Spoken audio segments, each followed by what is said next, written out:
You're probably wondering what I'm doing at my husband's wedding. The short answer, I was invited. The long answer, let me back up to Tuesday. The silence of a house about to be left behind is a special kind of loud. It was the Tuesday before our 27th anniversary.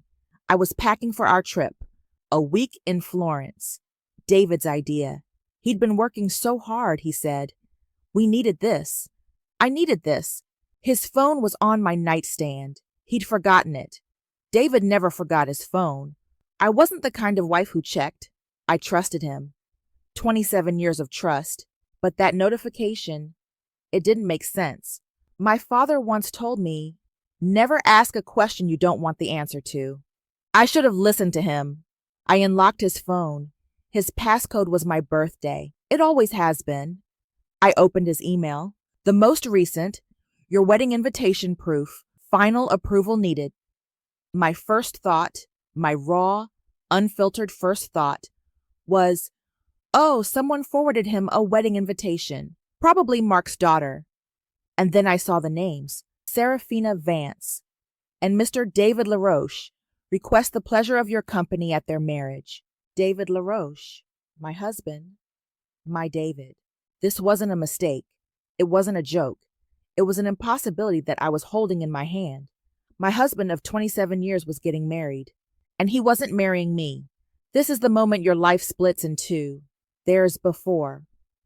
And then, reading this on a glowing screen, there is after. But the truly sickening part, the part that made the air in my lungs turn to static, the date.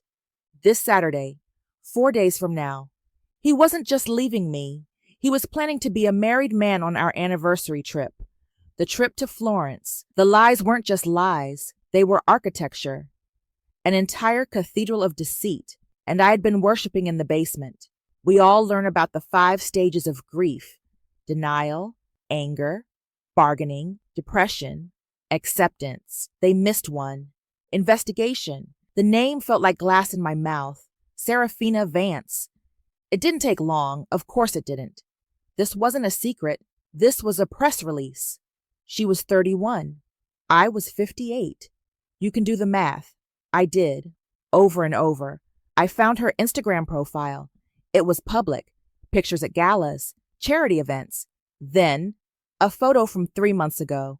Her and David, arm in arm, clinking champagne glasses. The location tag read, La Finestra. La Finestra. Our favorite restaurant. The one where he proposed to me 30 years ago. He told me he was in Chicago that weekend, a conference. I thought I was going to be sick.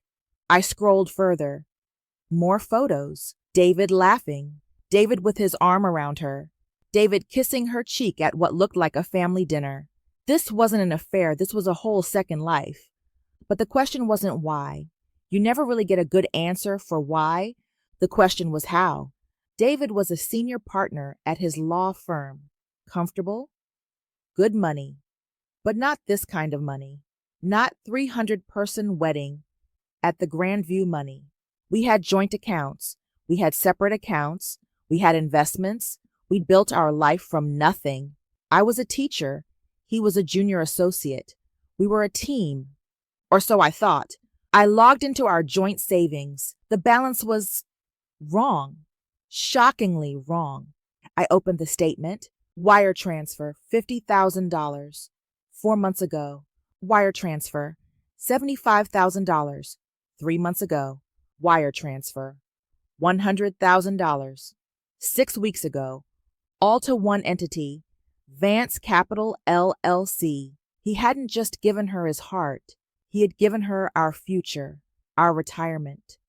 The money we'd saved for 27 years. He was funding her business. He was funding her.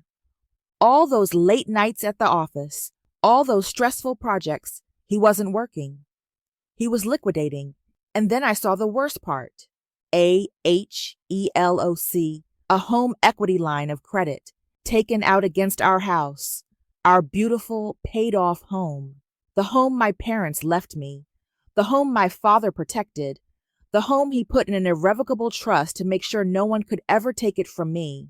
My father was paranoid about protecting family assets. He was a union negotiator. He'd seen men lose everything in bad deals, bad marriages, bad luck. So when he left me that house, he didn't just put it in my name. He locked it down in ways even I didn't fully understand at the time. $1 million, dispersed to Vance Capital, my signature on the dotted line.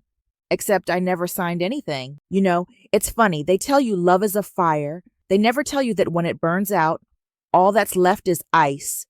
Hello, Jim. It's Vivian LaRoche. I need to speak with you about a home equity line of credit that was supposedly taken out on my property last week. Number? No, not with David. Just you and me. Tomorrow morning, 9 a.m. By Wednesday morning, I knew 3 things. 1, David had forged my signature. 2, the loan was illegal. The trust made the house untouchable without 2 trustee signatures. I was the only trustee. 3, he had just committed bank fraud, wire fraud, forgery.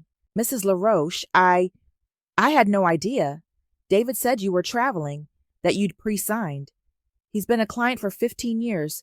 I didn't think to. It's all right, Jim. I know exactly what happened. I need you to do 2 things. 1, freeze the account and initiate a clawback. 2, document everything, every signature, every wire, every email. Are you going to press charges? I'm going to do something better. I'm going to let him hang himself. And he came home at 7 p.m. Wednesday night, just like always. Hey, long day. What's for dinner? I didn't make anything. My voice sounded strange in my own ears. Flat. Dead. Vivian, come on, I've been swamped. Can you just... He saw the invitation on the counter. He stopped. He picked it up. Silence. I watched him. I wanted to see the panic, the shame. Where did you get this? You left your phone. You got a notification. He didn't flinch. That's what hurt the most. He was already comfortable with it. Okay, so I was going to tell you. Tell me? When? After the honeymoon? Vivian, listen, it's not what you think. Then what is it? Because it looks like you're getting married on Saturday. It looks like you stole $1 million from my home. My parents' home. I didn't steal anything. It's our asset. I was investing it, securing my future. In her? You were investing in her? She's pregnant, Vivian. Pregnant. 7 miscarriages. I can still remember the pattern on the hospital ceiling, the flickering fluorescent light in the corner, and every single time he'd hold my hand and say, "It doesn't matter, Vivian. You're enough. You're enough." Her family, they're very traditional. They insisted we had to make it right before the baby came. Make it right? I was going to tell you after Florence. I was going to give you the house, most of the accounts. I don't want to fight, Vivienne. I want this to be amicable. He was negotiating, standing in my kitchen after gutting my life and negotiating the terms of my surrender. Get out. Vivian, be reasonable. We have to discuss. Get out of my house. Fine. I'll stay at the club. We'll talk when you're less emotional. Have your lawyer call mine. Oh, and Vivian, my sister Lauren will be by tomorrow to pick up some things I need for the wedding. Be civil. He left, just like that. I stood there for an hour. I didn't cry. I didn't scream. I just thought, Vivian, oh honey, David told me, I'm so sorry. Lauren, my friend, my sister-in-law for 27 years. We'd had coffee every Sunday for a decade. I brought you some groceries. I know you must be devastated. These things happen, People grow apart. How long have you known? Known? Vivian, I found out the same time. You're invited to the wedding. I saw the guest list on his email. He's my brother. What was I supposed to do? You can't give him what he needs. Serafina can. She's younger. She's fertile. Get out. Oh, don't be dramatic. You'll get a settlement. You'll move to a nice condo. You'll be fine. You're a survivor, Vivian. Everyone says so. Get out and tell your brother I'll see him Saturday. Saturday? You're not actually going to... I was invited, wasn't I? You'll embarrass yourself. You'll look pathetic. We'll see. That's when I knew exactly what I had to do. He thought this was over.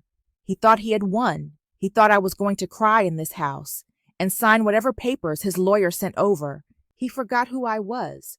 He forgot I was the daughter of a union negotiator who never lost a contract fight. He forgot I was the woman who balanced the books for this family for 27 years. Yes, Detective Morrison, I'd like to report a fraud, bank fraud. I have documentation, all of it. I can bring it to your office right now. Mrs. LaRoche, this is extensive. When did you discover this? Tuesday. I've been gathering evidence since. And you want to press charges? I do. But I'd like to request something. What's that? Can you wait until Saturday afternoon? He's getting married. The Grand View Ballroom, 3 p.m. I'd hate for you to interrupt his bachelor party. We can arrange that. Saturday, 2:45 p.m. I wasn't the grieving wife. I was a creditor. I saw Susan Miller at the champagne table, book club for 10 years. She saw me. Her glass froze halfway to her mouth. She looked away. Ma'am, can I help you? Are you with the bride or groom? Oh, I'm with the groom. I'm his wife. The doors to the ballroom were open. It was beautiful. I had to admit, $1 million buys a lot of white roses. The bridal march began. Serafina, radiant and visibly pregnant, floated down the aisle on her father's arm. She looked radiant. She looked victorious. She had no idea. She reached the altar, took David's hand. He was beaming. Dearly beloved Miriam, we are gathered here today to celebrate the union of David and Serafina. I'm sorry, I have a question. The music stopped. 300 heads turned. It was the most satisfying silence I have ever heard. David turned. His face went white. Pure terror. He thought he was burying me. He didn't know I was a seed.